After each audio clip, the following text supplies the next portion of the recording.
the hearing of the subcommittee on privacy, technology, and the law will come to order. Welcome, everyone. I apologize for the delay. Senator Hawley, the ranking member, will join us when he arrives. And I want to apologize to our witnesses about the delay. As you know, the full Senate today heard the articles of impeachment from the House, and so we were in our chairs to hear them. We're here today at this subcommittee meeting because a deluge of deception, disinformation, and deepfakes are about to descend on the American public.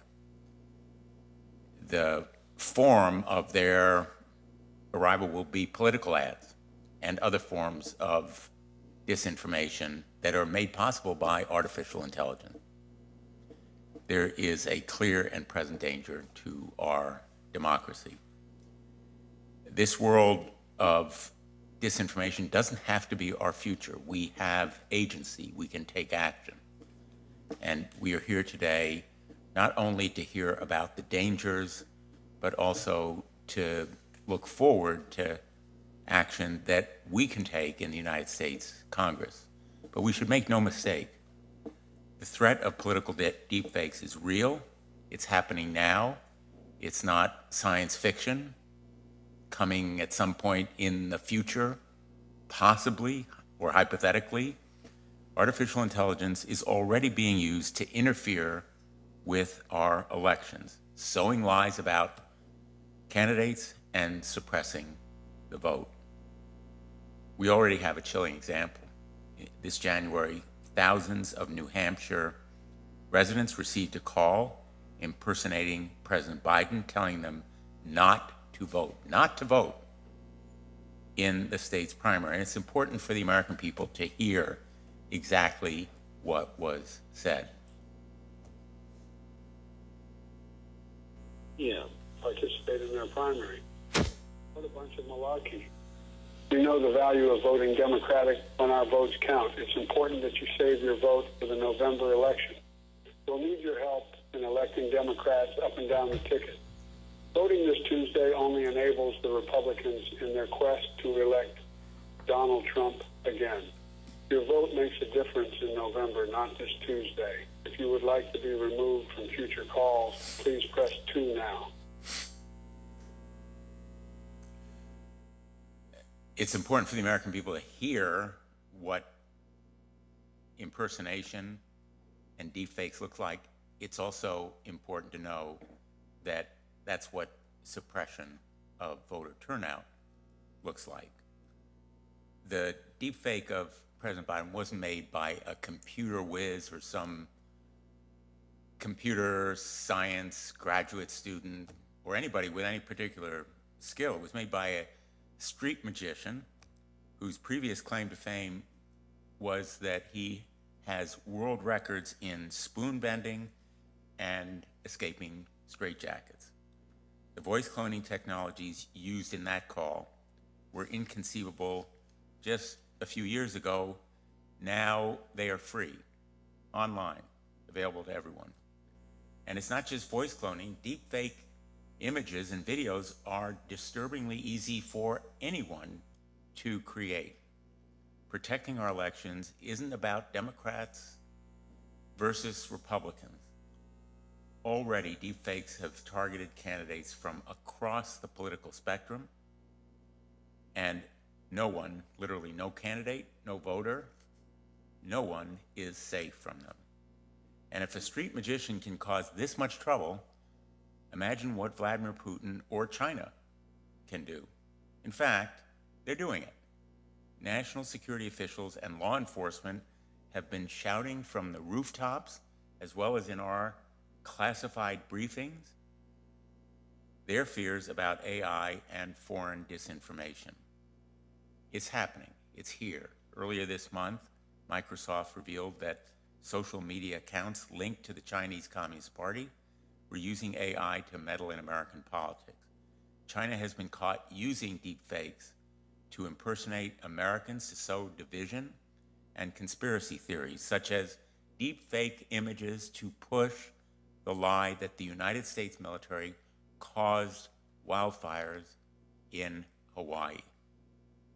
Between the ease of use and the increasing interest from foreign adversaries and domestic political interests, our democracy is facing a perfect storm.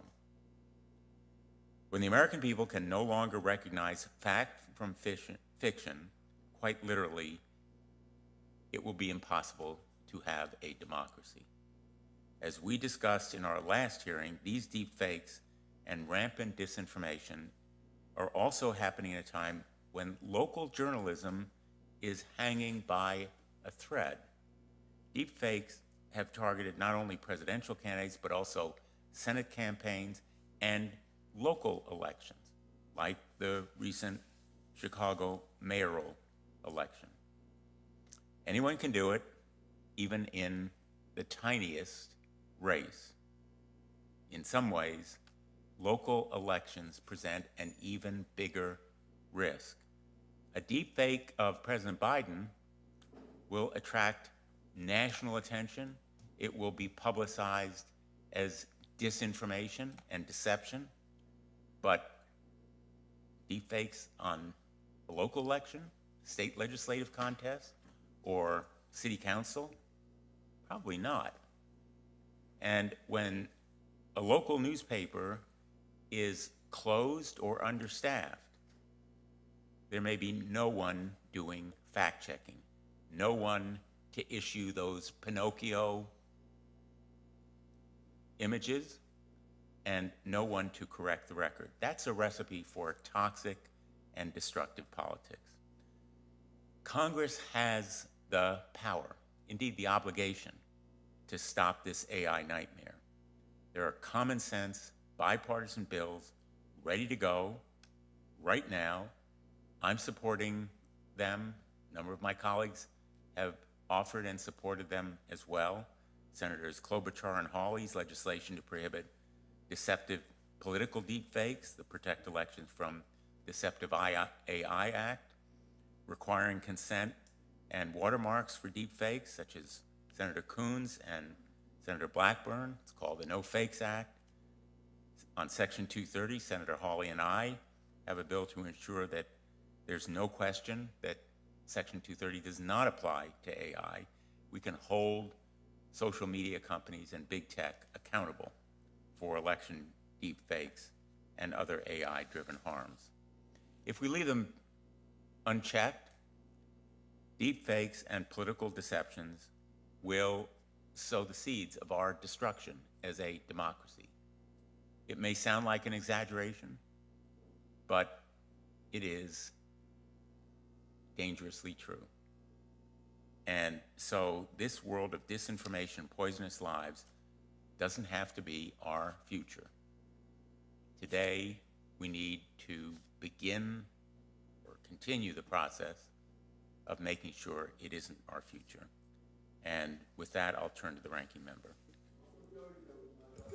Thank you very much, Mr. Chairman. Thanks for holding this hearing. Thank you for being here.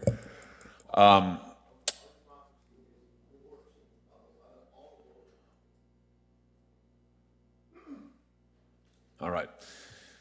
I'm glad we got that on the record.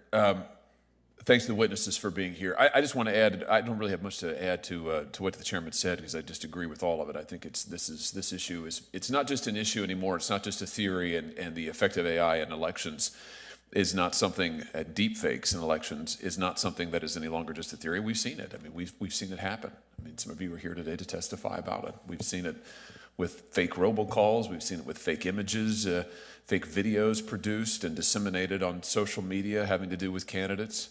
It's happening it's not confined to one political party or to one primary. It's happened in multiple all across the country. And I think the dangers of this technology without guardrails and without safety features are becoming painfully apparent. And I think the question now is that are we going to have to watch some catastrophe unfold? Already we're watching everyday people have their images stolen, have their likenesses used, commandeered. We're watching folks having their images taken and being turned into pornographic material. We're watching news anchors have their images ripped off, turned into false information, dubbing effectively things that they didn't say. We're watching the effect on elections. Are we going to have further disaster? Are we going to have an electoral disaster before Congress realizes, gee, we really should do something to give the public some sense of safety, some sense of certainty that what they're seeing and hearing is actually real? Or is it in fact manufactured? And I think that is a baseline that we're talking about here. But I want to echo and amplify something the chairman just said, which is that if there are multiple bipartisan bills that are common sense bills that are ready to go, and I'm proud to have worked on them with everybody sitting on this dais, beginning with the chairman, Senator Klobuchar, who has worked very hard on this. It's time that these bills got a vote. I mean, we can talk and talk, and nobody has done a better job of surfacing this issue and bringing facts into the public domain than the chairman has.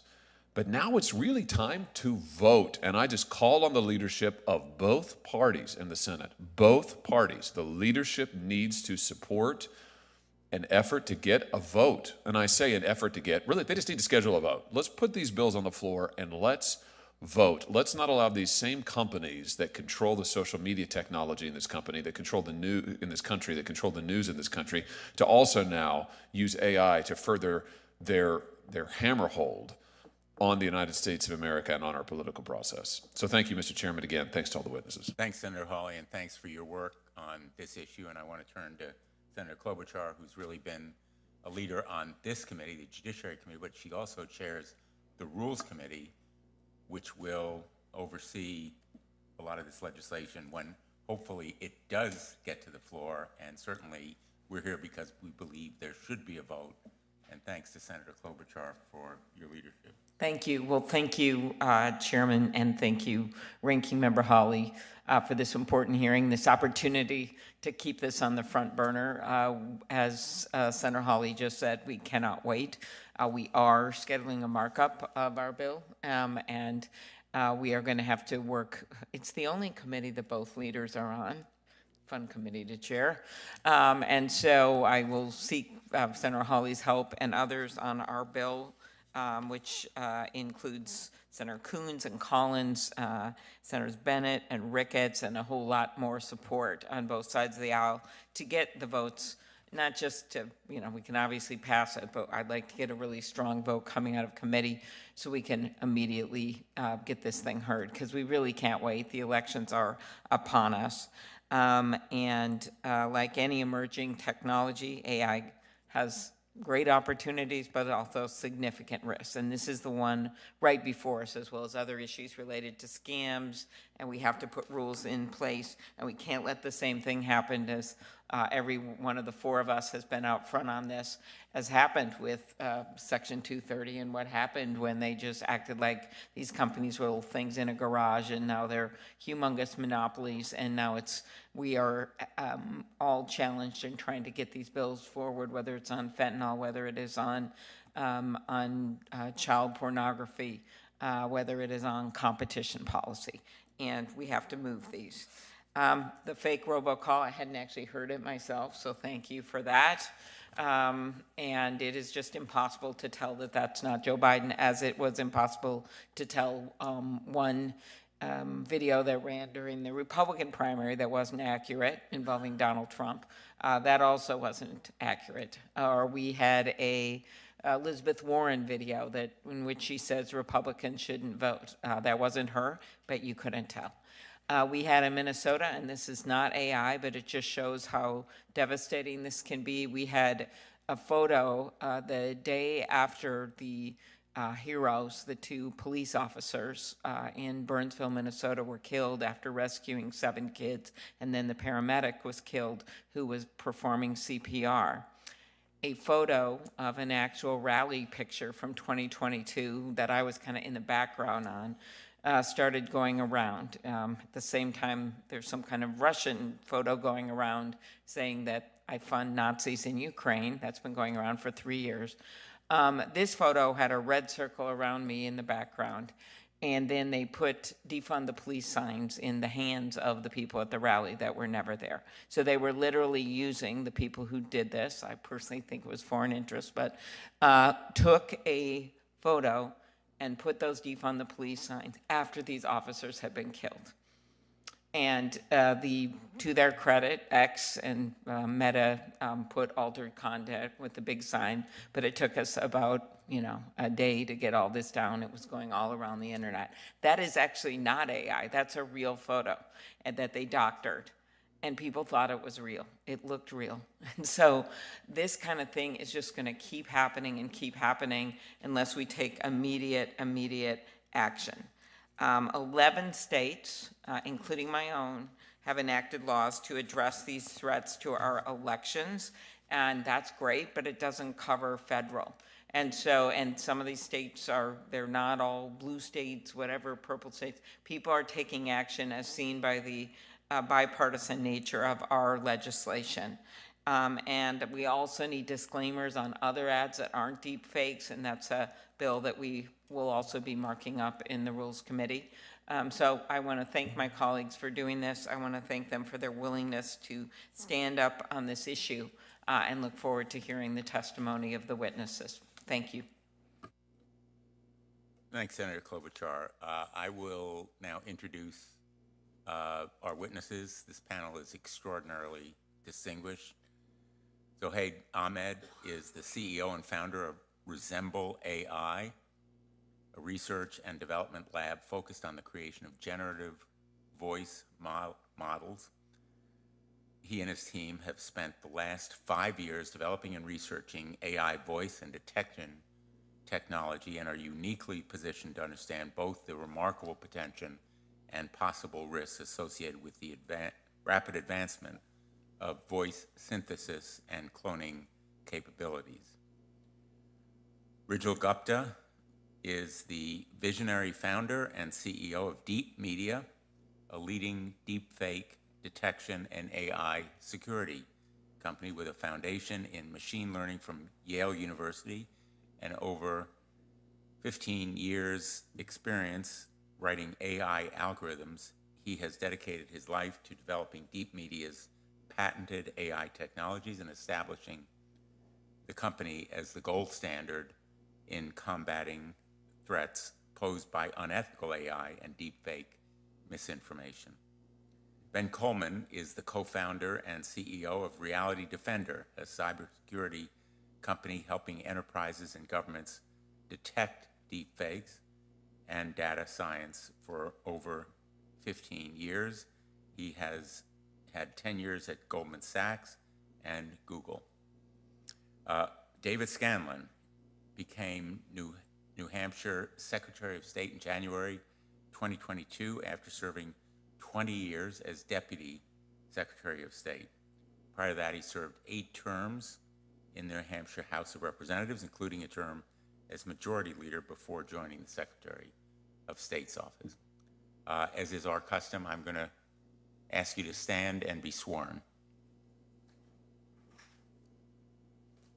Do you swear that the testimony you will give is the truth, the whole truth, and nothing but the truth? So help you God. Thank you. Why don't we go down the panel, beginning with you, Mr. Ahmed. Absolutely, thank you.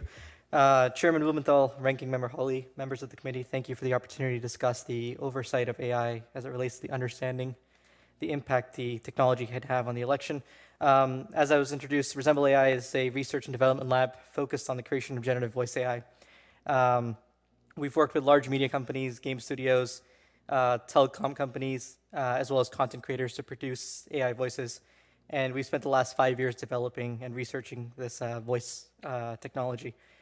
We've created terabytes worth of data sets that were uniquely positioned to understand the remarkable potential and the possible risks. And over the last 9 months, a lot of the research we've opened up regarding responsible voice cloning technology, including research on speaker identification, watermarking, and deepfake detection. In my testimony, I want to share some of the technologies that we've developed since Resemble AI was founded, especially around watermarking and deepfake detection. and share some of the recommendations I might have around transparency and disclosure, safeguards and mitigation, and integrity verification. I'd like to pull up a couple of slides just to help the audience just understand. We'll pull them up. Great. Sounds great. So before I jump into any of these audio clips that you'll hear in a few seconds, I want to walk through how some of these AI voices are created. I think it's very important to understand how the technology works. And, you know, we take a few minutes, seconds of audio, like Chairman Blumenthal said. It's super easy to create some of these voices, and these models have become widely accessible at this point. We've always held ourselves to exceptional standards of ethics, and we've developed many guardrails since the inception of the company to make sure that our technology is used safely. The first of which is a built-in speaker identification model, which we have open sourced about 2.5 years ago. We actually use it internally to make sure that we get consent from every speaker that uses our technology. So there's no way anyone can basically go in, upload any seconds of audio, minutes of audio, and create voices from there. We also have clear terms what you can and cannot use the AI voices for. So I'd like to play some of these audio clips in the presentation itself. Maybe we can start with the first one on the left-hand side. One of these audio clips that you hear out of the floor is real. So we'll go ahead. This lively establishment now lay in ruins, and its memories and stories buried under splintered wood and twisted metal. The second one there. A severe storm tore down the barn and scared the animals. Go for the third. Envision engaging your audience with dynamic, real-time conversational agents, effortlessly translating voices across multiple languages, and effortlessly crafting thousands of personalized messages. And the last one. The storm took everyone by surprise as it created chaos on the streets. So hopefully you can take a guess at which one's real. You can do it in your heads right now. We'll go to the next slide. The once lively establishment now lay in ruins, and its there we go. a severe storm tore down. There we go. The second one is real. So I'm not sure how many of you got that right. We can move on to the next slide again. If you guessed incorrectly, you wouldn't be the only one. These, you know, as Senator Blumenthal mentioned, these voice fakes, you know, the Biden one, we've heard him so much that, you know, you know what he sounds like. You could pick up on nuances. This was my colleague, you know, so this was, these were all generated, well, 3 of them were generated. One of them was real, as you saw. And as you're all aware, this is happening in much more frequency right now.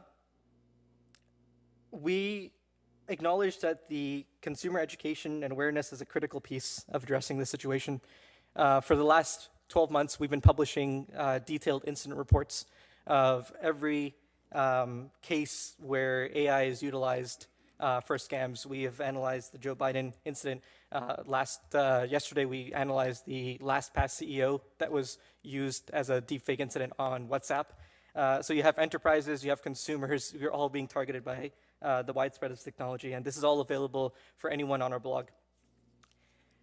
We can go over to the next slide. After creating and open sourcing the speaker identification model, we then worked to create a neural speech watermarker as well as a deepfake detection model that has 98% accuracy. We've found that this is so critical that we've actually made the deepfake detection tool absolutely free. You can go to detect.resemble.ai, and anyone could drag and drop any file, point to any YouTube link, and figure out whether it's fake or real. We've also integrated into tools like Google Meet, making it widely accessible. I want to jump to some recommendations really quickly here. First and foremost, we support the proposed legislation that requires clear labeling of AI-generated content. To take it one step further, we propose there be a creation of a public database where all AI or all generated election content is registered, allowing voters to easily access information about the origin and nature of the content that they encounter. This includes the deepfakes that may be out there.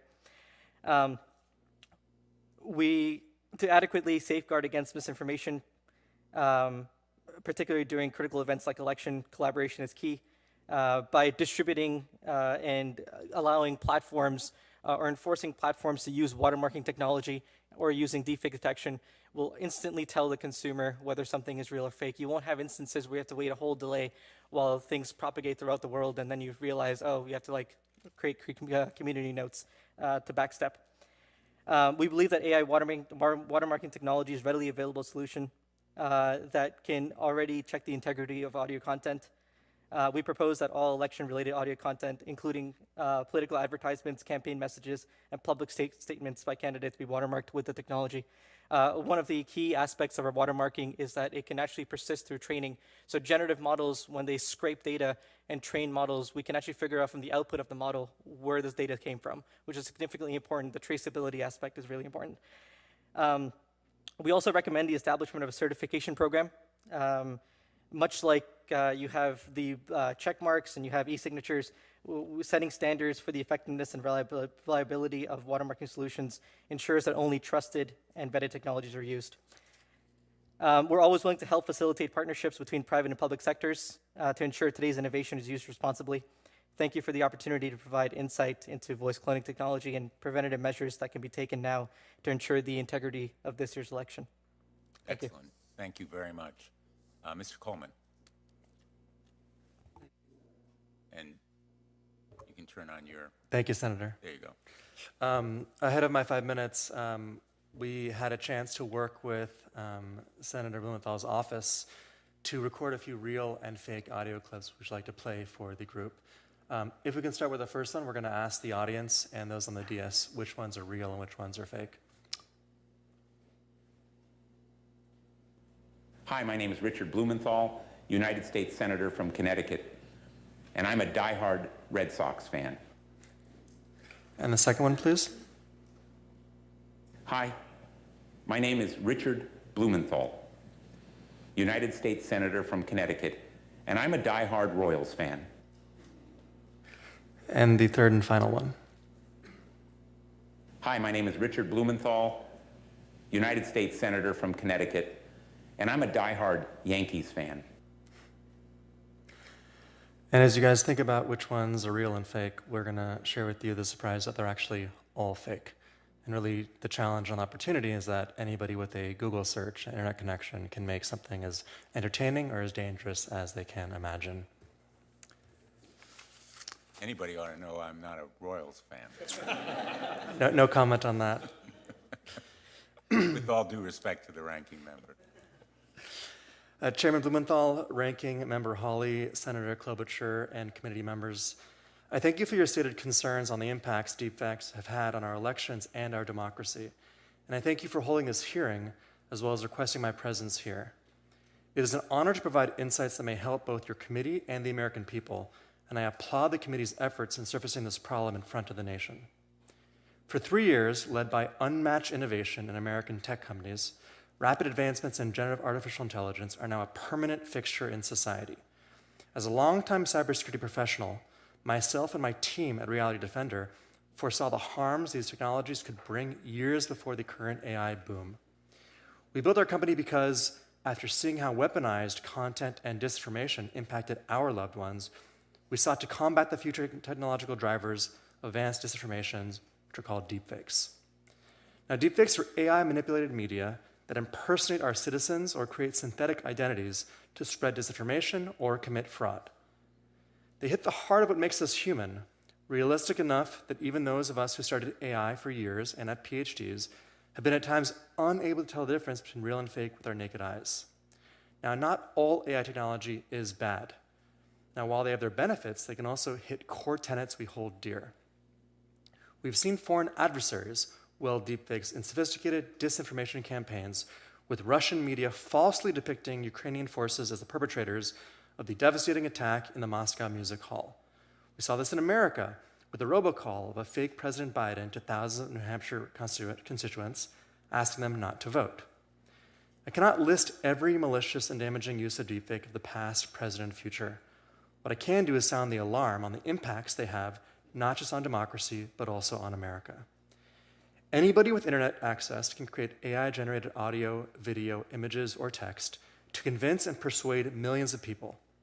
This fake media can be distributed and shared instantly over social media platforms. The more incendiary the content, the faster it spreads. Trust and safety teams at these platforms once blocked misinformation and fraud from spreading, but now the teams barely exist, leaving the onus of detection and verification on the users. Ahead of our 2024 election, also a year where 2/3 of the world will be voting in similar elections, we've seen the blueprints of deepfake-fueled interference in Taiwan and Slovenia's most recent elections. In these cases, materials appeared and instantly spread to millions. The responses pinpointing them as deepfakes took substantially longer to spread. By the time the deepfake widely spreads, any report calling it a deepfake is also too late.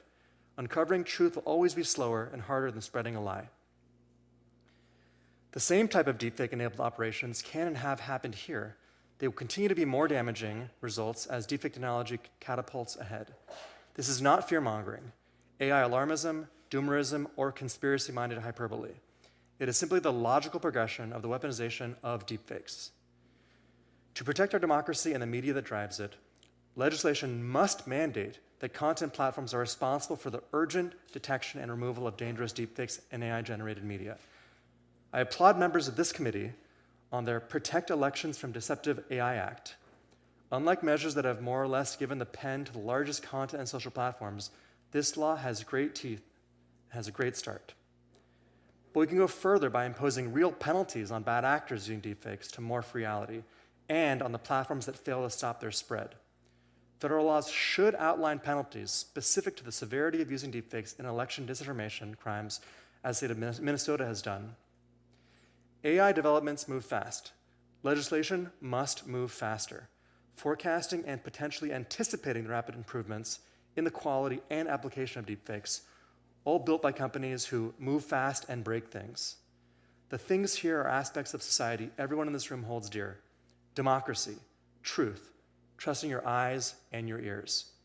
It's not a stretch to say that these are at stake when anyone can instantly create a deepfake to convince millions of people they're anybody saying anything. We must treat deepfakes with equal or greater importance than the worst kinds of content that existed before it, precisely because it gets the heart of what makes us human. We must act quickly, or we'll be taken by surprise by new attacks on democracy, on elections, and on the very concept of truth. Thanks, Mr. Colman. Mr. Gupta. Senator Blumenthal, Senator Hawley, Senator Hirono, Senator Padilla, thank you for having me here. I am truly humbled to be here in front of you. My name is Rijul Gupta. I was born and raised in a small town in Oklahoma. I started building apps and websites when I was 10 years old. I'm a hacker at heart, but an entrepreneur by trade. I started building machine learning applications when I was just 15. I went to Yale, where I studied machine learning academically.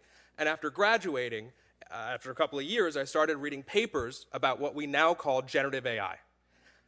In 2017, I founded DeepMedia because I knew deepfakes were coming, and I committed my life in that moment to solving the deepfake problem. Ever since then, we have worked tirelessly to make sure that people have technology to solve this problem. But first, before getting into that, I think it's important that we define what a deepfake is. A deepfake is a synthetically manipulated, AI-manipulated image, audio, or video that can be used to harm or mislead. This does not cover text, right? Whether you believe that human beings evolved over time or whether we were designed this way, the human mind is hijacked by image, audio, video. And that type of synthetic media content really has the potential to completely dismantle society. I'm not going to go into too much tech detail, but as legislators, if you're going to legislate medicine, you need to know the difference between Tylenol and Tamiflu, right? So I want you to keep 3 terms in your mind when you're talking about this technology. The first is transformer. It is a type of architecture. The second is a generative adversarial network, a GAN. And then the third is a diffusion model. Those 3 fundamental technologies are what generative AI is about. That covers about 90% of it. All of these models require massive amounts of compute resources and massive amounts of data. We're talking about millions of identities here. So just keep that in your heads when you're thinking about this technology. We've all talked about how deepfakes are coming and how they're basically here. But one thing that is, I think, hard for most people to understand just intuitively is scale, right? these deepfakes and these AIs, they're getting really, really good really fast, right? The quality is basically perfect now. They're getting really cheap to produce. Right now, it's about 10 cents per minute for video. That's going down to 1 cent really, really quickly. And the amount of content, the percentage of content that is on online platforms is approaching as much as 90% by 2030, right? So we all know the harms. It's important you know the scale of these harms. Now, we've already seen them impact the elections, right? We have the deepfakes of President Biden announcing the draft, the deepfakes of President Trump getting arrested, the deepfakes of Hillary Clinton endorsing Governor DeSantis, right? All of those are about political assassination. We are also seeing deepfakes be used to create groundswell support, right? The deepfakes of President Trump with black voters. So it's important to know that these deepfakes are going to be used for political assassination, but also for the opposite, to make politicians seem more relatable. But I think a bigger threat is actually not the fake content. It's what the fake content does to the real content, right? When anything could be fake, you don't know what's real anymore. And so we're going to start seeing plausible deniability come into play here, where politicians or anyone in business or anyone at all could just claim an image, audio, video is a deepfake. And that is fundamentally dangerous. People think that AI is going to be like the Terminator. It is much more likely to create a society like 1984. That's what we need to be worried about when we're talking about deepfakes. But in Silicon Valley, we like to take a solutions approach. So I am here to tell you today that solutions to this exist, but they need to have buy-in from government stakeholders, generative AI companies, the platforms, investigative journalists, even local journalists, and deepfake detection companies themselves. Those 5 groups of people need to work together to solve this problem. I am proud to say that we have helped people like Donnie O'Sullivan at CNN, Jeff Fowler at Washington Post, and Amanda Florian at Forbes detect and report on deepfakes. We are members of the Witness Organization, an independent group that surfaces deepfake detection to reporters.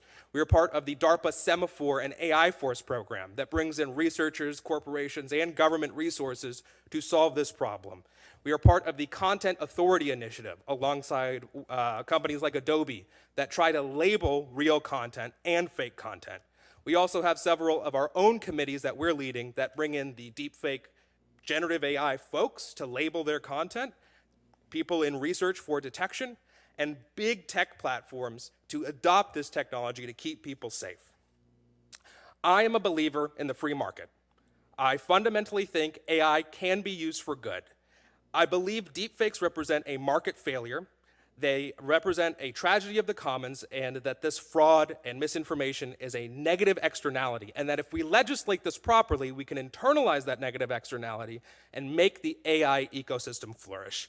And with that in mind, I would like to take just a couple of minutes to show you how we can solve the deepfake problem. So I have a couple of slides that I'd like to show you, and I want you to get in the mindset of how does an AI see media? Right? That's kind of what we think about. We try and look through the AI's eyes in order to detect it. So again, if we can show the slides here on the screen.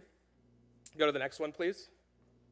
Here are some examples of what our system looks like. Again, we are mapping on the left there the proliferation of deepfakes over time, as well as the cost to society if we don't solve this problem. This is cost for fraud, misinformation, and other crimes, right? However, our platform can deliver solutions at scale across image, audio, and video. Next slide, please.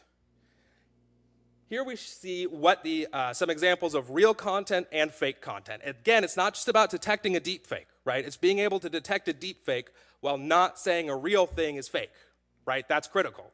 So our false positive and our false negative rate is very, very low. And if we have a little bit of time, I'd like to show you just how an AI sees audio. We have some images up here, but on the next slide, we're going to see how an AI sees audio. And this is actually a real piece of audio. Here, that yellow and blue graph, that's what an AI sees. When it's seeing a person's voice and trying to learn from it, it's seeing that. And this is an example of our detectors picking this up as real. And you can fast forward through this. I don't want to take up too much time. But if you want to go to the final slide, that's an actual real political deepfake. How imminent do you think it is? Fast forward this one. The illegal Russian. This is a real video. We picked it up as real, right? and the AI is tracking the face. It's picking up certain key points on a person's face. And if you go to the final slide here. This is a deepfake that was produced recently, and maybe we can just play the whole thing. Hi, I'm Carrie Lake. Subscribe to the Arizona Agenda for hard-hitting, real news and a preview of the terrifying artificial intelligence coming your way in the next election. Like this video, which is an AI deepfake the Arizona Agenda made to show you just how good this technology is getting. This is the highest quality deepfake made to date. It is using detection or generative models that aren't released publicly. They use their own generation models that they created, hyper high quality, and we picked it up, right? So it's about staying on top. At DeepMedia, we are both the cat and the mouse in the cat and mouse game. We have generative AI technology, but we don't give it out to people. We keep it internally and use that to train our detectors, and that is why we're here setting the gold standard. So I'm, again, honored to be here and happy to answer any questions. You all are the policy folks, and I am here to provide as much information as possible about what the solutions from a technical standpoint actually are. Thank you. Thank you, Mr. Gupta. Secretary of State Scanlan. Thank you, Chairman Blumenthal and Ranking Member Hawley and Senate members for the invitation to be here today. Actually, Senator Padilla, it's great to see a former Secretary of State here on the committee as well.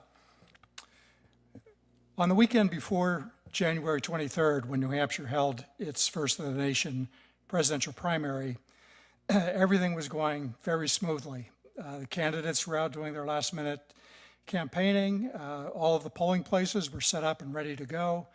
They had plenty of ballots, and typical to New Hampshire fashion, we were ready to conduct a really good election. Weekend went fine, and all of a sudden on Sunday, I started getting some phone calls from reporters asking if I knew anything about a robocall that was taking place with President Biden. I went to bed that night wondering what was up. First thing in the morning, we conferred with the Attorney General's office, and it was apparent that there was a robocall using AI with President Biden's voice on it, asking individuals not to vote in the election because for Democrats, their vote was more important to support him in the general election.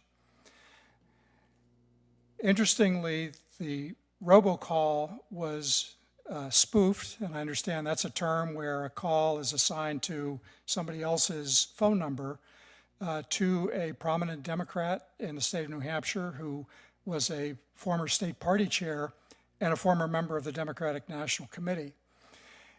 Because her phone was associated with the robocall, she started getting calls from acquaintances asking her to clarify what was being asked in the robocall.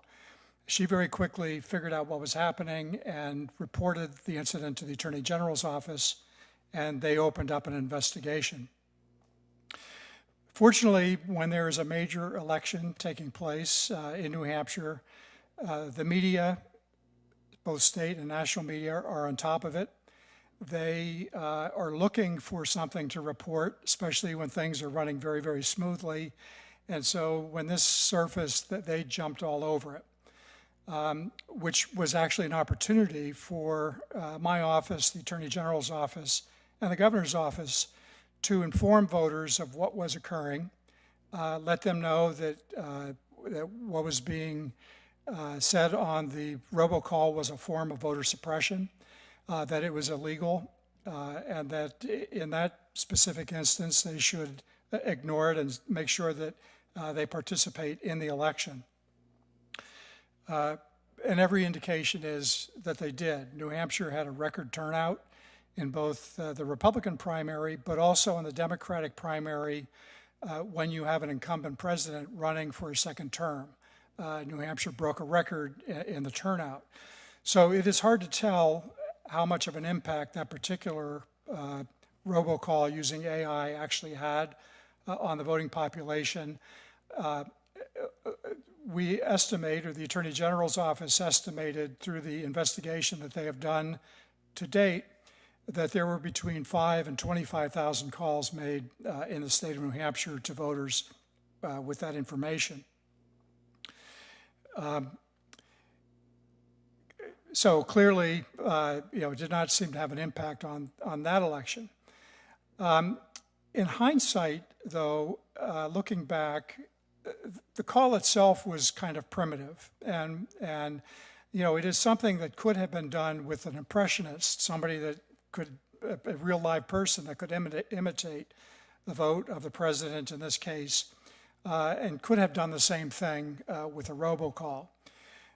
What was concerning was that the ease of which a random member of the public that really doesn't have a lot of experience in AI and technology was able to create the call itself. And I think that if you add what happened with video to go along with that, we saw some great examples here. You could show candidates in compromising situations that never existed. It could be a state election official giving misinformation about elections and worse. And to me, that is incredibly problematic. Now, I know that there are instances where there's parody and there's humor, and I've seen AI with prominent politicians doing funny things, and it is funny, but it's also quite obvious. I think we have to get a handle on when an AI in elections is intentionally deceptive and malicious. We need to be able to recognize it, stop it, and prosecute it. Thank you very much. Thanks to all of our witnesses for your really excellent testimony. Mr. Scanlan, you hypothesize, because we can't know for sure, that the Biden deepfake had minimal impact, but we can't be certain what the vote would have been but for those calls. And I understand there is an investigation ongoing. The Attorney General is conducting it. It's under New Hampshire law. I assume it's criminal law as well as civil, but there are no federal remedies. In your view, would it be helpful to have criminal penalties under federal law specifically aimed at this kind of deception? And I think it was Mr. Colman suggested that criminal penalties could be an effective deterrent, but they have to be really more specific and stringent than they are now. And Mr. Chairman, I have to agree that we truly don't know what the impact was on the New Hampshire presidential primary. We only know that we had a good turnout and the results were what they were. And we still have an active prosecution going on. The AG in New Hampshire has identified a company or companies that participated and an individual that is a suspect, and they're moving forward with that. At some point, I believe that there is a federal component to this because it's going to be a national problem. And I'd like to give a shout out to Kate Conley, who works with Jen Easterly at CISA. Kate was in New Hampshire on the day of the presidential primary, and she traveled around to polling places with me to try and get a handle on how big this thing actually was, even though that was difficult to determine. But yes, I think that these things in a national election are going to be generated nationally, whether it's foreign actors or some other malicious circumstance. And I think we need uniformity and the power of federal government to help put the brakes on that. Instances that happen locally, certainly federal government assistance would be helpful, but I think that should remain the prerogative of state law enforcement and the Attorney General. With assistance from federal authorities where it's appropriate. Let me ask you and the other witnesses, Senator Hawley and I have proposed a framework which includes an independent oversight entity, a set of standards that would be imposed by that entity, a requirement for some licensing before models were deployed, testing to assure that they were safe and effective, just as the FDA reviews drugs to make sure they are safe and effective, and potentially penalties such as we've been discussing, as well as export controls to assure that our national security is protected. I'm assuming, just for the sake of speed, I'm assuming that all of you would agree that some kind of framework like that one makes sense. I actually have specific thoughts on that framework. I think it's a good start, but I really think it's important that whatever framework we set adopts what's called a defense in-depth approach, right? So we need metadata, watermarking, cryptographic hashing, which is a little complicated, but it's invisible watermarks and a hash database, kind of like NCMEC, AI detection, and AI poisoning. It also needs to cover both the generative AI platforms and the online platforms. We need both of those folks. We can't just say license generative AI companies and leave it at that. Honestly, we need government buy-in, generative AI buy-in, platform buy-in, journalist buy-in, and then detection companies. And all of those points are encompassed by our framework, particularly the watermarking. Yeah, I really think watermarking is getting a lot of attention here, and it really doesn't solve that much of a problem. You need cryptographic hashing, invisible watermarking. That's really important. Mr. Colman? Yeah, just to add on to that, and I think just to unpack two things here, we're talking about watermarking and cryptographic hashing, effectively what's called provenance. It's either there or it's not. The challenge with that is it presupposes that everybody's going to follow the same rules. All the bad actors will follow the same rules, and we've seen time and time again, a lot of the applications, whether they're on your phone in the App Store or online, or they're open sourced, they just aren't going to follow the rules. So we can't expect everyone to say, hey, we're going to play nice within this walled garden, when the bad actors, by definition, are not playing by the rules at all. And so, with Reality Defender, we focused on inference. We don't touch any watermarking. We don't touch any personal data. We actually assume we'll never see the ground truth. We'll never even know if it is real or not, which means instead of saying yes or no, we're taking a more measured probabilistic approach. A probability saying maybe we're 95% confident, maybe we're 62% confident.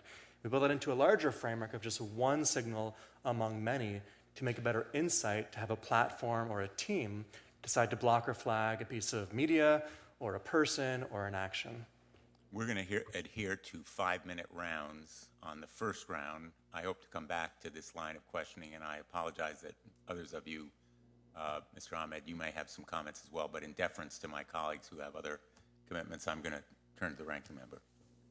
Thank you again, Mr. Chairman, and thanks to everybody for being here. Mr. Colman, you raised in your opening statement what is, I think, my nightmare scenario, which is you made the comment that pretty soon it's going to be anybody with an internet connection is going to be able to access and use deepfake technology. I wonder if we're there already, though. I mean, I'm looking at this article from the New York Times just a few days ago. The headline is, "Teen Girls Confront an Epidemic of Deepfake Nudes in Schools."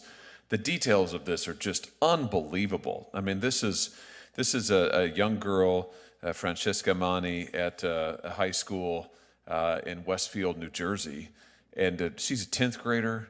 All of this is in the article. She's a 10th grader, and she found out that a number of boys in her class had used artificial intelligence software to fabricate sexually explicit images of her and a number of her friends, and then were circulating them online and showing them to classmates, but putting them onto platforms.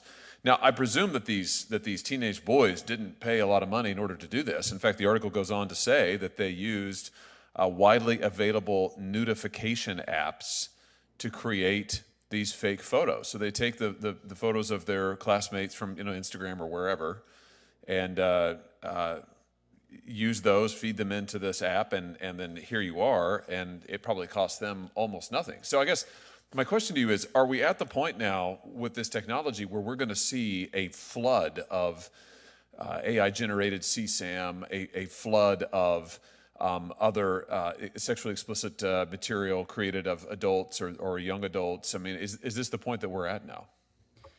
Ranking Member Hawley, we were at that point 6 months ago. And the challenge for us right now is where the U.S. is leading the development of a lot of these novel technological tools are not leading in regulations to protect from these tools. We have Taiwan, we have Singapore, we even have China with more advanced regulations in this space.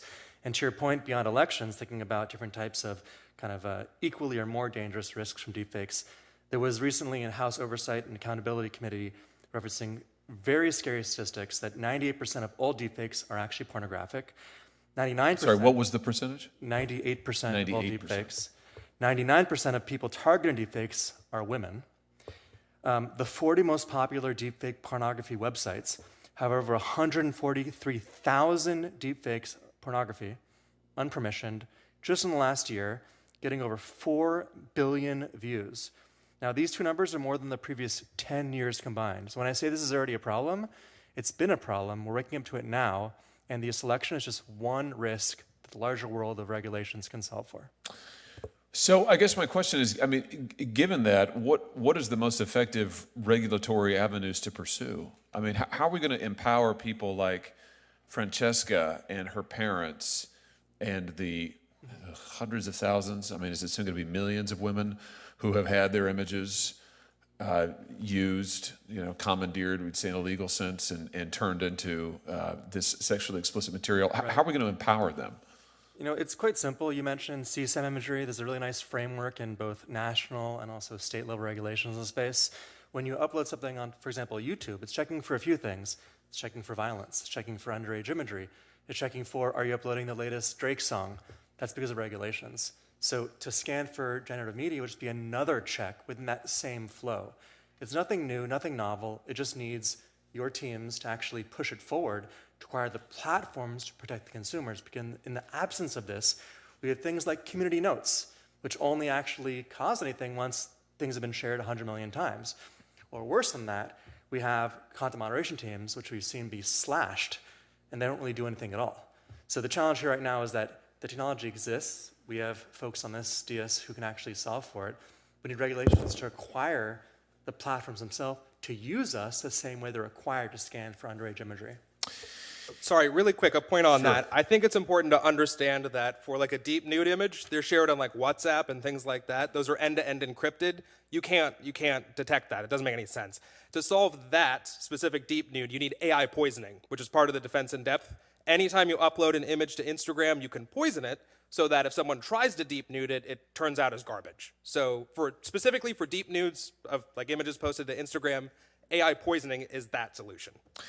Yeah, and I hear what you're saying, and all of that sounds good, and I hear what you're saying about the platform's current obligations and their current rules that they have in place, for instance, to detect CSAM and so forth. But the problem is that this committee and other committees have heard mountainous evidence that these same platforms are absolutely awash in CSAM. That is not digitally created, it's not synthetic, it is, quote unquote, real, it's actual people, which is even worse.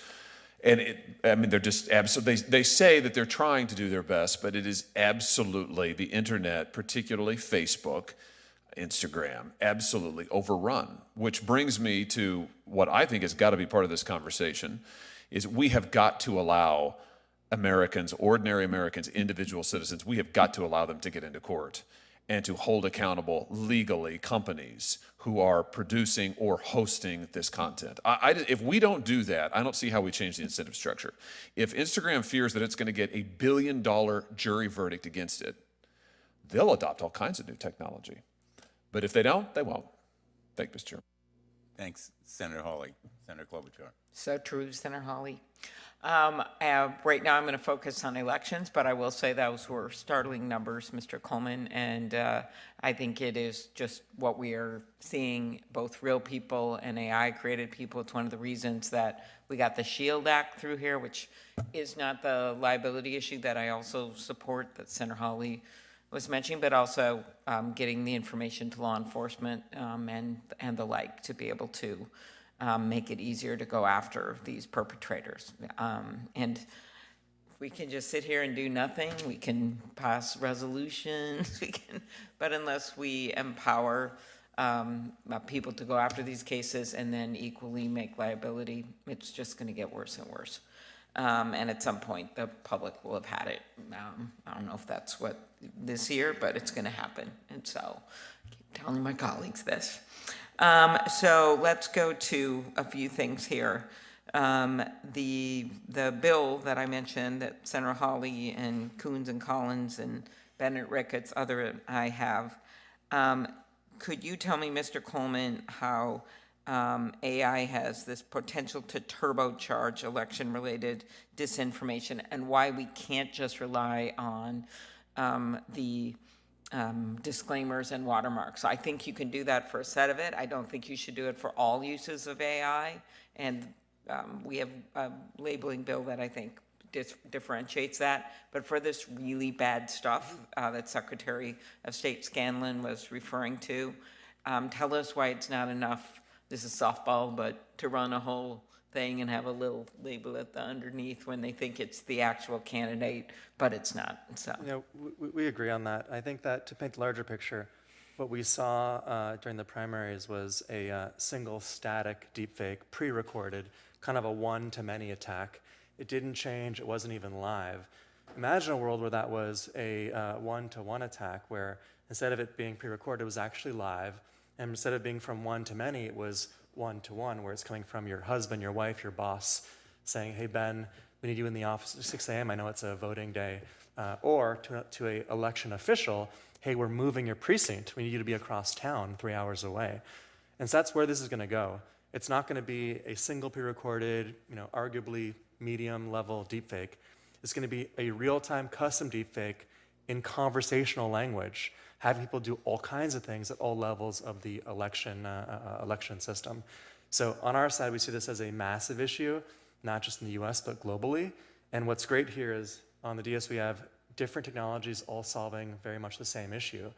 It's all possible now. We have large companies. We work with large banks, large government groups, large media organizations that are thinking long-term and already solving for this. We have banks scanning incoming phone calls, every single phone call. We don't have anyone protecting average consumers. My parents, my grandparents, they just don't stand a chance. With other technologies, whether it's CSAM or, for example, a computer virus, they don't have to be experts. They don't have to tell ransomware or an APT. They just know that their email provider will actually block it for them. We're looking for the bare minimum there, which is just letting us know that maybe something might be fake, and then allowing us to decide maybe we don't want to see it, maybe it won't go viral. But right now, the things that are most extreme go the most viral. The platforms that do think about this are already solving that using technology like ours. Right.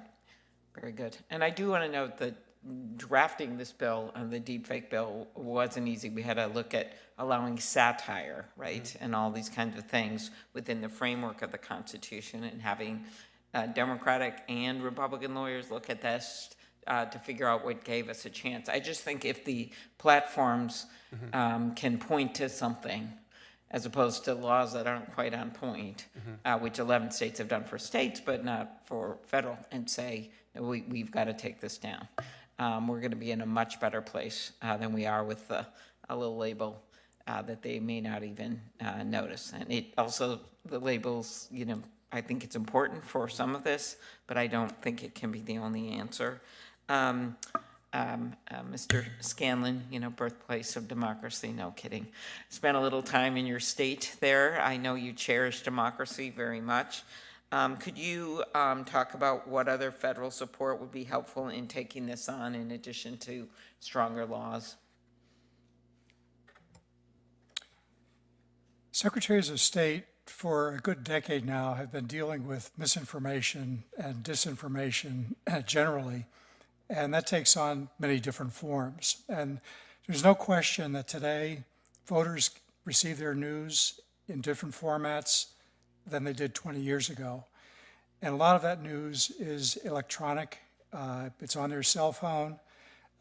Many voters believe exactly what they see on that format, on that media, without question. So in addition to whatever might be appropriate to help states recognize and put brakes on malicious technology in terms of deepfakes, I think we have to spend a real strong effort on the fundamentals of transparency and helping voters and educating voters on the election systems and how they run and what the checks and balances are that are protecting them in the polling place. Right. I've always found interesting, like those Baltic states on the border with Russia, they were putting up misinformation, lying things, and they, over time, because of education, they kind of have seen through some of it. It is possible. It can't be our only answer because of what everyone's being exposed to, but I think it's a good point, and we have the election assistance, of course, commission. But I did want to say I appreciate, as a Republican Secretary of State, how seriously you and the Attorney General and others in New Hampshire took this egregious breach with the guy that did an interview afterward.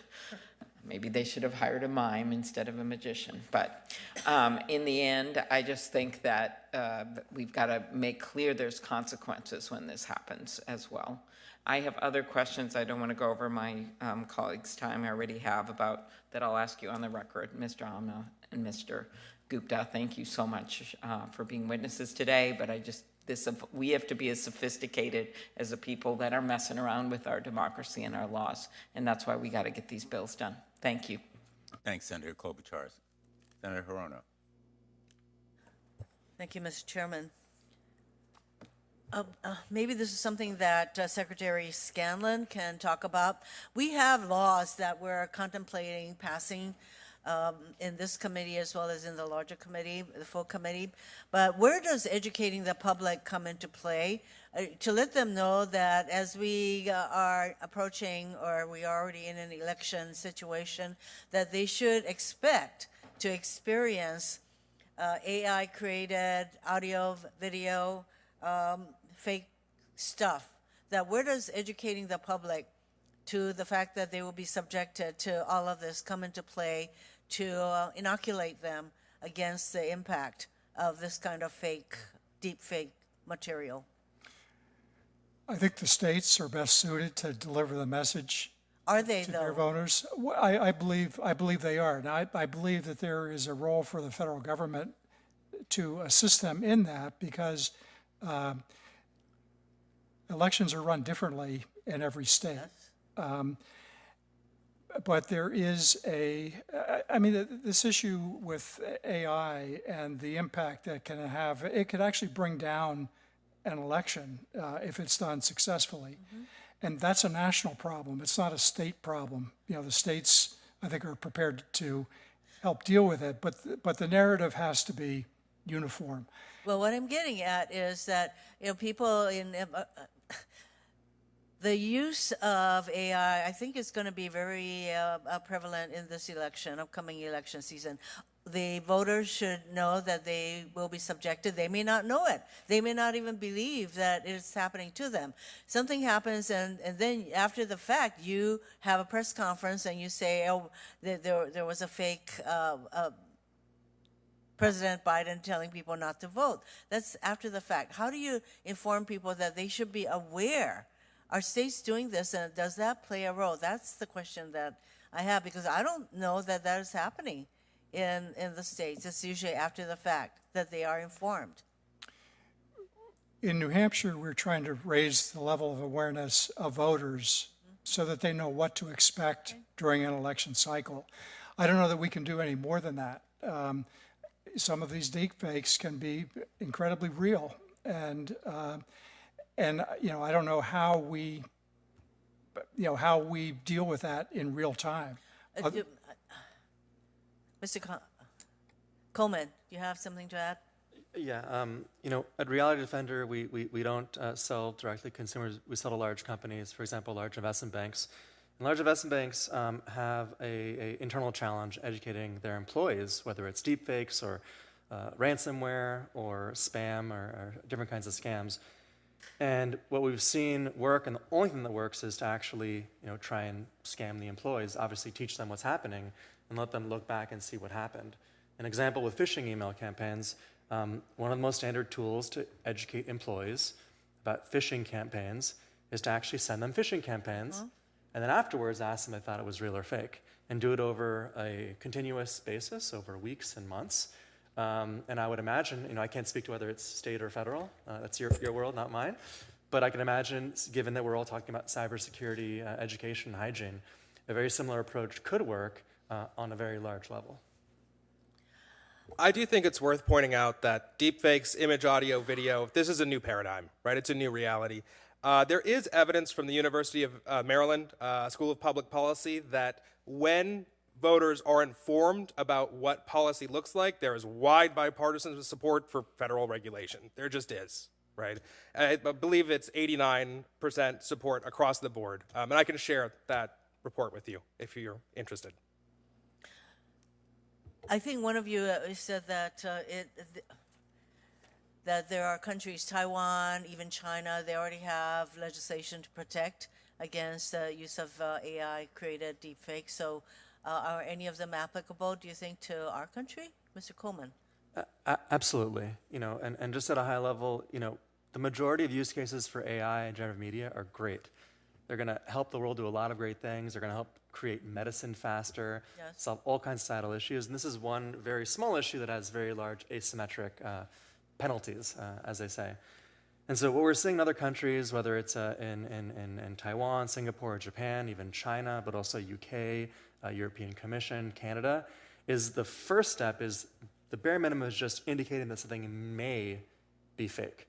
Not saying they're blocking it or flagging it or damaging the user, but just saying it may be. And I full disclosure, I'm a Google alum, but Google has taken an interesting approach of one now requiring uploaders to confirm whether or not they're generative media. And if you don't confirm it and it's later found out, you might lose your account. And so certain platforms, certain organizations are thinking long-term about this and saying it's going to happen anyways. It's already worked in other parts of the world. It might work here as well. It is a stepwise approach along with education, which I think you're mentioning with the Secretary of State as well. But I think there are certain stepwise approaches that are absolutely applicable here in a year where elections are going to be paramount. I think that these platforms will start paying a lot more attention to the content on their platforms if we start to move toward eliminating Section 230 liability protections. Thank you, Mr. Chairman. Thanks, Senator Hirono. Senator Whitehouse. Thanks, Chairman. I just wanted to find out from each one of you if you think that there's a particularly good source, like, for instance, New Hampshire's Attorney General, or a particularly good article or analysis on where gaps are in the criminal law that should be plugged in order to deal with the problem of deliberate and malicious AI fakery. Do fraud laws need to be adjusted? Does it need to become a RICO predicate? What are the, and I don't know, go ahead, Mr. Gupta, but also I'd like to hear from any of you, if you're not the expert, but you have somebody you know or admire or think does good work in this space, if you could let us know, because we're trying to definitely. Again, this report from the University of Maryland School of Public Policy by Stephen Call, it's really in depth, and it talks about what the people think should be done, right? They actually take time to educate the people about certain policies and then poll them about should there be an independent federal organization? What kind of laws should exist? How extreme should those laws be? I'm not the expert. Legislators are the expert, but I fundamentally believe that legislators should be informed by the public's opinion. And so I would highly recommend that. Would be one good place to look. Mr. Secretary? Thank you, Senator. So I believe New Hampshire is probably the first state relative to elections where the Attorney General is investigating and hopefully prosecuting the individuals responsible for the deep fake. And I think that it's probably going to take that exercise and that experience to figure out where the gaps are. And I'd be happy to report that to you when they complete that. That would be great. And if you don't mind, when you get home to your Granite State, let them know that we were asking about the Attorney General and if they could let us know or have their policy person check in. That would be helpful. Mr. Colman? On the topic that Ranking Member Hawley mentioned, particularly around deepfake, non-permissioned or non-consensual pornography, what we've seen time and time again is that students, young men, are creating deepfake imagery of women in their classes. And what's double challenging here is that while it might break rules within the schools, it's not breaking any local laws. And so the challenge of this potential patchwork of laws, which doesn't exist in most states, where they're committing an issue that gets suspended from their school, they won't be arrested. So this is an area that can follow other types of emerging regulations and also penalties around CSAM imagery, because I would argue that any image that's of an underage person that's nude definitely is effectively CSAM, whether it's real or fake. I could perhaps just add a couple. I think these are all great points. I think we could probably look back to 1998 when the internet was really young. We had, piracy is follow a very similar path. If you try uploading an NFL video on YouTube, it won't make it past the upload screen today. That is because there is watermarking technology that is broadcasted. So there's also very strict penalties. The piracy law makes it very strict in terms of if you proliferate, if you upload pirated data, there are consequences. There are letters sent to your home. So I think we've solved some of these issues in the past already. The folks who are doing the trust and safety work at YouTube have probably been dealing with a lot of this stuff, non-AI generated, but still flipped images, mirrored images, et cetera. Altered forms of the same material being uploaded. So I think we could take a lot of inspiration from there. One more thing, Senator. I think it's really important that the United States military, the intelligence communities, are funded properly to help integrate this technology. Because if the U.S. government doesn't know what's real and what's fake, then we have a really big problem. Thank you very much. Thanks, Senator Whitehouse. Thank you. I'm going to ask. And thanks for being patient with our schedule today. We had a group of visitors from the House who had something to deliver.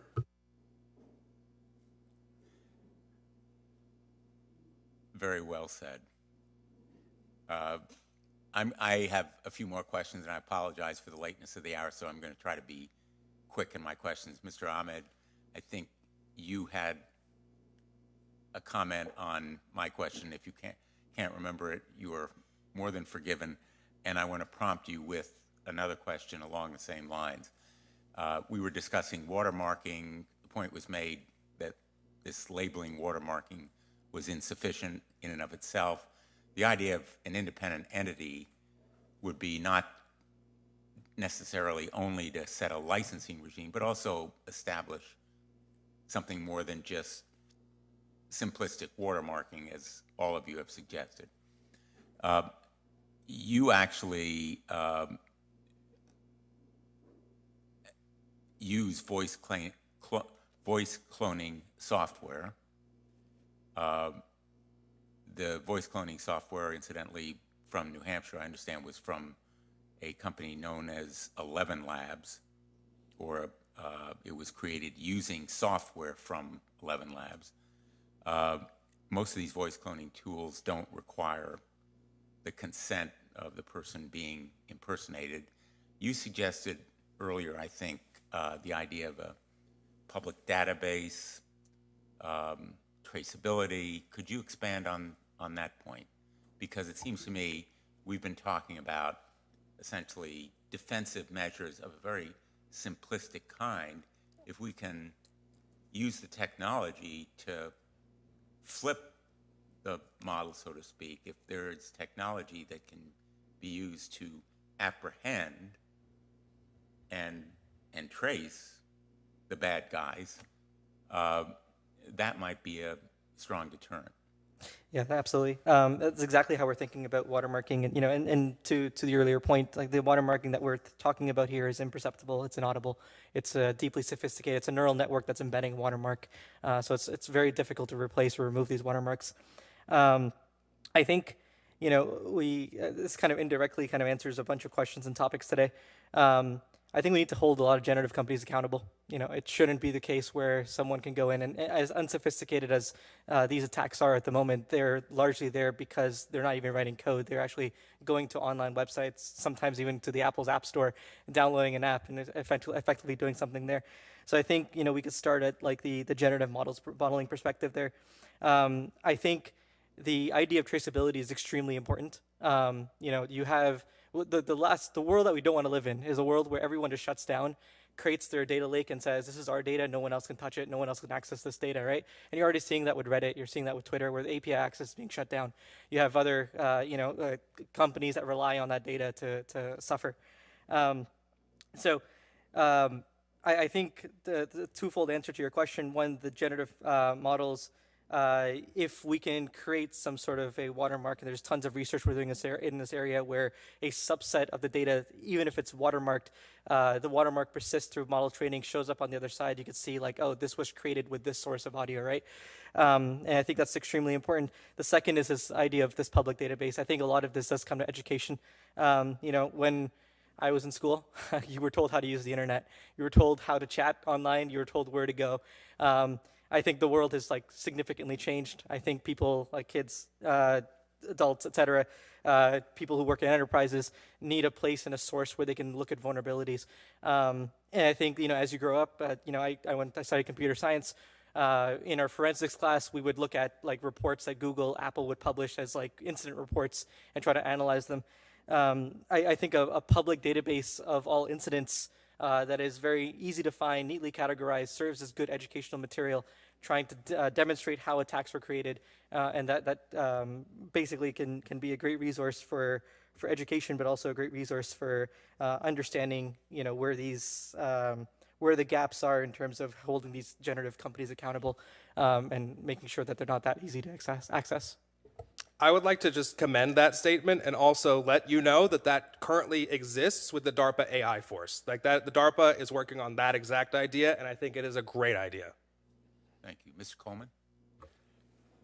I think everything they're describing is a fantastic start, but presupposes that, again, everyone's going to follow the same rules.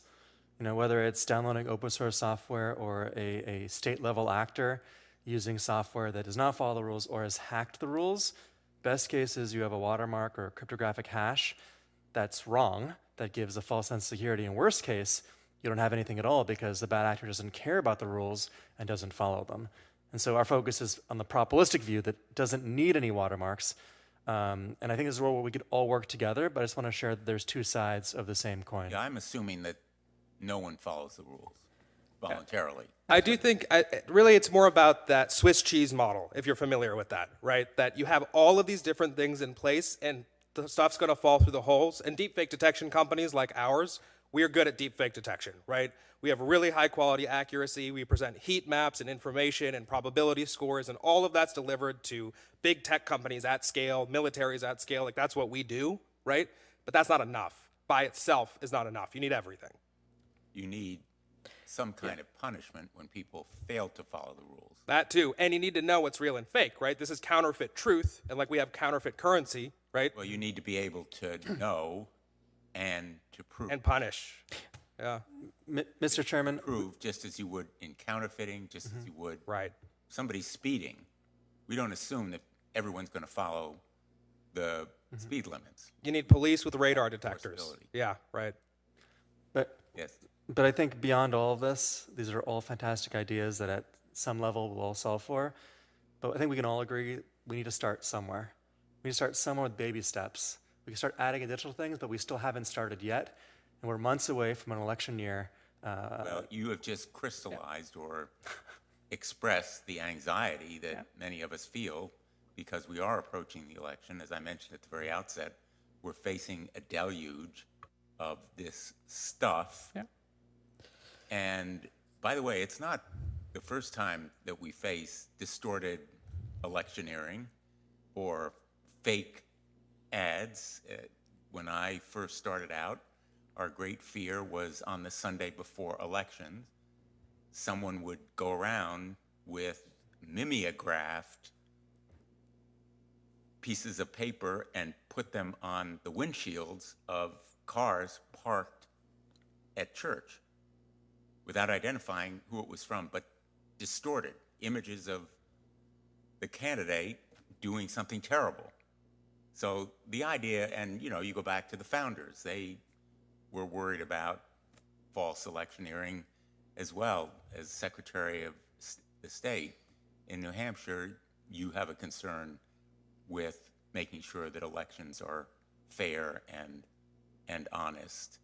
This problem didn't just arise, but you're absolutely right. We're facing an election where we need to take some steps right away. I'm not going to say they're baby steps, but steps right away. I would like to caution us against adopting the Chinese model approach. There's a really great book by a Columbia Law professor, Dr. Bradford, where she outlines the Chinese state-driven approach, the European rights-driven approach, and the historical United States market-driven approach. So something needs to be done, but a state-driven approach has serious and significant harms to the public. And I want to caution us against adopting regulation that China has put in place. Let me kind of come back to one of the key questions, and I mentioned earlier that my belief, Senator Hawley agrees, that Section 230 does not apply to AI. And therefore, we have a legal basis to hold big tech accountable here. To what extent does big tech know, or should it know, that these kinds of con artists are using their platforms? I can say that we are currently engaged with the big tech companies. The big tech companies are deploying our technology to fight against deepfake misinformation already. That's already happening. Well, they're not doing a very good job. Yeah, I know, they need to use it more. Mr. Chairman, I'd say some large tech companies are thinking long-term about this. Others of them, without naming any specifics, have completely decimated their teams that are focused on trust and safety and have cut their budgets on actually using software from any of us. A lot of this is public. It's all in, yeah. I'm guessing from what I've read publicly that one of the companies that have cut their staffs is Meta. I won't comment on that, but I will say that every one of them needs to expand these teams. They need to see them as a expected requirement from government and not a cost function, because we've seen the most recent layoffs. These are the first teams to go. And not just 10 or 20% of the teams, we're talking about the whole teams.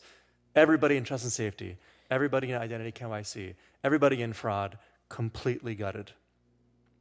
There are many, many great startups. So, I feel really small sometimes. And I share the frustration because we're building this technology. And, for a while we, tried to get it to the platforms and we realized the elections are months, a year when we started, months now at this point. And this is one of the reasons why we kind of skipped the line. We said, okay, you know what, the consumers, they need a tool that they can access today. We need to give them a way to get to the tool themselves. This is exactly where we are right now is 1998. GeoCities was people are building websites in GeoCities and they're shipping them. And there's malware, there's spyware, there's all sorts of stuff. We're not at the point where we can expect a browser to pop up a red screen. That happened in the mid-2010s, right? That's very recent news. But for a long time, we lived on the internet, and it was still very early days. And so our goal, and what we've shifted our focus towards, is providing a tool that anyone can access, not just for enterprise, not just for the companies that are out there, but for normal consumers, that they can go and they can validate against YouTube videos, TikTok, Twitter, et cetera. They can go all over the place and try to validate that. And our goal is trying to get this technology ourselves as much as we can do to the consumer as quickly as we can. Yeah. I am taking from these answers that the social media companies know or should know, because what you have said basically, whether it's cutting their teams or using your software or inventing technology that can trace the deepfakes, that they know, they have the capacity. They know, or they should know, when their platforms are being misused. One more quick thing here. I want to highlight that issue of scale, right? The firing of the trust and safety teams is a tragedy. It is. But the amount of deepfakes and the amount of misinformation is not going to be solved by hiring those teams back. They would have to hire 10, 20 times more people. AI must be fought with AI, and for every deepfake you see on the platform, there are hundreds more that were removed and not submitted because they were filtered out. Thank you. You may recall the devastating wildfires that spread across Hawaii. As I mentioned earlier, the Chinese Communist Party decided to spread the disinformation that the disaster was the result of a United States weather weapon test, as it was called, weather weapon. This conspiracy theory showed Beijing's willingness to directly meddle in American affairs. I'm sure there have been others, but it was supported by AI generated images. Maybe you can talk about some of the dangers to the United States from our foreign adversaries, not just within the country, like the New Hampshire primary person. Yeah, I'll give a very vivid example. A few months ago, there was shown online on X, on Twitter, what looked like an explosion of the Pentagon. And, part of the reason, because there are regulations to automatically scan for it on upload, it took millions of shares and reshares for it to be flagged by community notes. By that time, it led to a $100 billion flash crash in the market. Now, the market did come back, but this is a really simple image, which arguably was a diffusion-based deepfake. We detected it with doing what's called frequency domain analysis, but this is an example of how you can not only move an election, but also move markets with a single photo correctly placed on the right social media platform, and then just letting it go viral on its own. I would like to highlight the difference between misinformation through a telecom, like the Biden robocall, and misinformation through the platforms. Those are very different things. They are operated very differently. I believe Reality Defender works very closely with financial services and telecoms to solve that problem. DeepMedia works very closely with the platforms to solve that problem. We also work very closely with the Air Force Cyber Command Division, 16th Air Force Unit, as well as NASIC, as well as the U.S. Army, to fight foreign interference from a military standpoint. So while in the interest of national security, I would like to not go into specifics, we are monitoring for Chinese and other near-peer adversary, deepfake-based misinformation and narrative redirection campaigns.